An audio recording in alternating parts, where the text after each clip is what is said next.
A up. You're looking at, I think this is some sort of digitata, showing great polyp extension, has been for a while, so I think this is quite an easy one.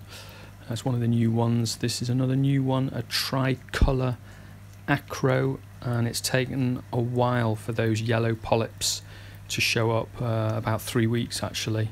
I managed to hit below 0.02 phosphate wise, but it jumped back up, so I'm getting there though, getting there.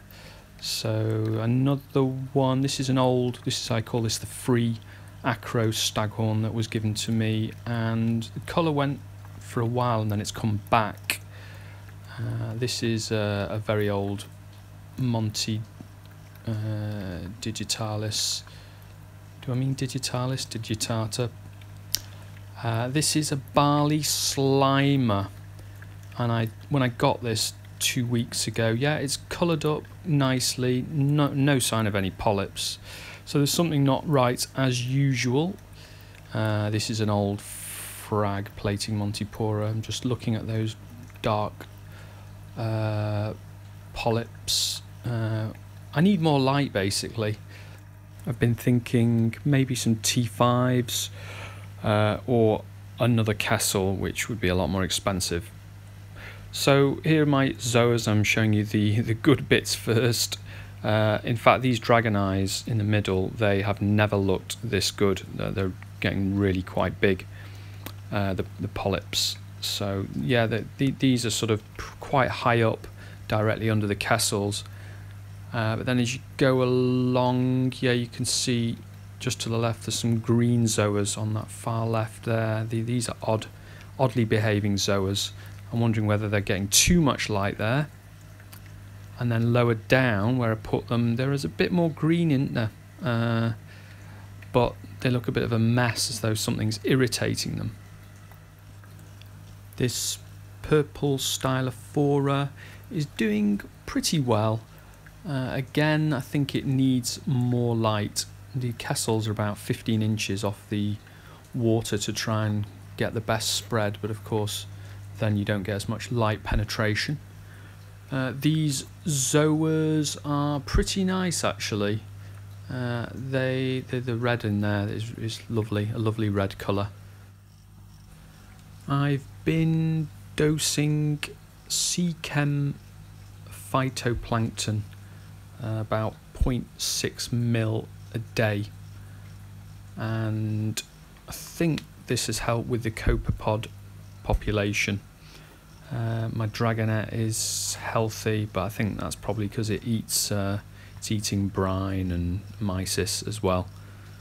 Maybe it'd be a different story if it didn't, but there's certainly plenty of copepods. I noticed after about 3 weeks of dosing the phytoplankton, there was a definite, because when I first got the dragonets, I sort of looked at the glass and thought, oh god, there are no copepods.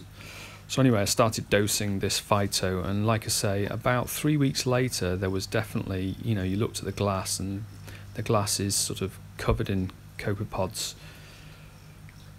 Yeah, so this guy's really healthy. If you can keep one, I definitely recommend it. It's beautiful and it's constantly moving, creates a lot of great movement in the tank. I'm really chuffed I've got this, but of course I wouldn't mind a pair either.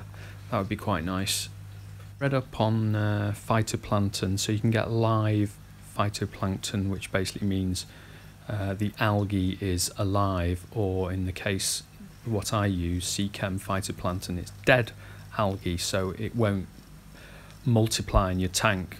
And also they use a preservative, which some people say is not a good thing to be adding to your tank. Here are some rough looking zoanthids, along with green hair algae. I've never had green hair algae. I've certainly got plenty of bubble algae. That is all over the place, which is not great. It's always a bad sign when your snails are covered in bubble algae. Bought some Aiptasia X, which is brilliant, and the reason it is brilliant is because they must impregnate it with food, so the anemone actually latches on, and then you blast it with the Aiptasia X. It's truly brilliant. Why on earth I didn't get that?